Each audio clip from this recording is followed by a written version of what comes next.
Hey everyone, hello. As always, I hope this video finds you in good health and in good spirits. So I thought today I would do a short video on occultism and the difference between the left-hand path and the right-hand path. In Western esotericism, left-hand path and right-hand path have two opposing approaches to magic.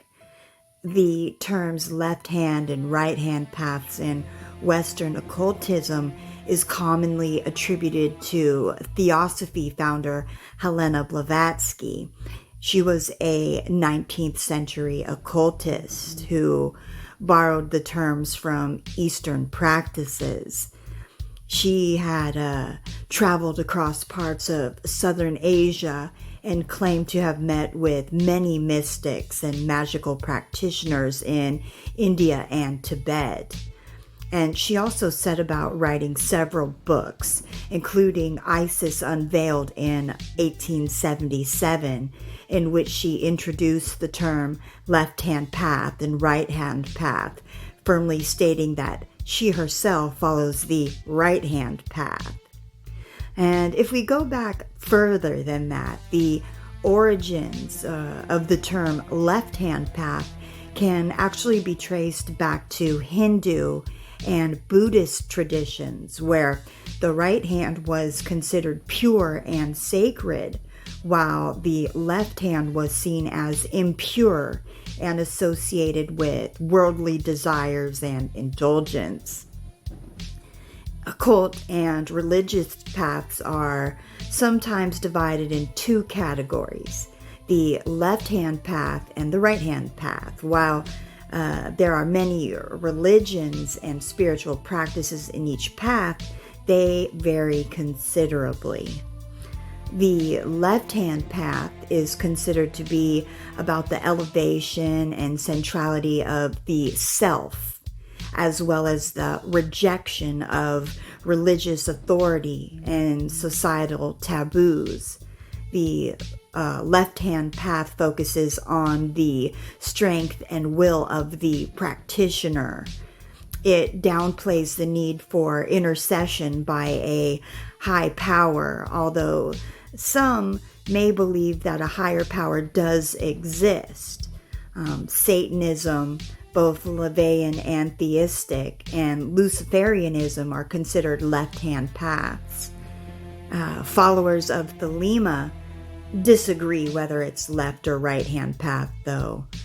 Also, Luciferianism, Sith magic, Satanism, vampirism, Egyptian Heka, and Hoodoo, for the most part, are examples of left-hand paths.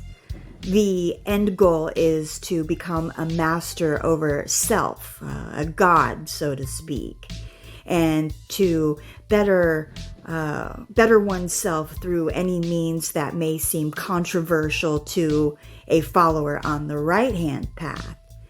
It's not inherently evil, but rather a path of self-empowerment, challenging conventional morality, and seeking personal spiritual transformation. The right-hand path, on the other hand, in occultism, generally refers to a spiritual or magical path that emphasizes order, tradition, and communal values. It often involves adherence to established doctrines, to moral codes, and a belief in a higher power or a divine order. This path, in contrast with the left-hand path, which typically prioritizes individual experiences and self-empowerment and challenging societal norms, like I said before.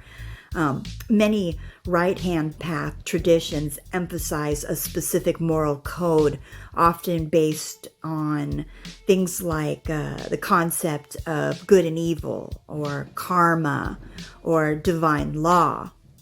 And right-hand path often emphasize and prioritize the well-being of the community and may involve participation in religious or social structures. The right-hand path practitioners may look to external sources of authority such as deities, scriptures, or religious leaders for guidance and validation. Now, the terms are not intended to imply that one path is superior to the other, but rather to describe different approaches to spiritual development. And contemporary occultists such as Peter J. Carroll had stressed that both paths can be followed by a magical practitioner, as essentially they do have the same goals. So there you have it. There's a little bit about the difference between the left and the right-hand path. I hope you found this video entertaining, enlightening, or in some way beneficial. Also, it would be helpful to me if you would like and subscribe to my channel. All right, everyone, have a great day. Take care. Peace.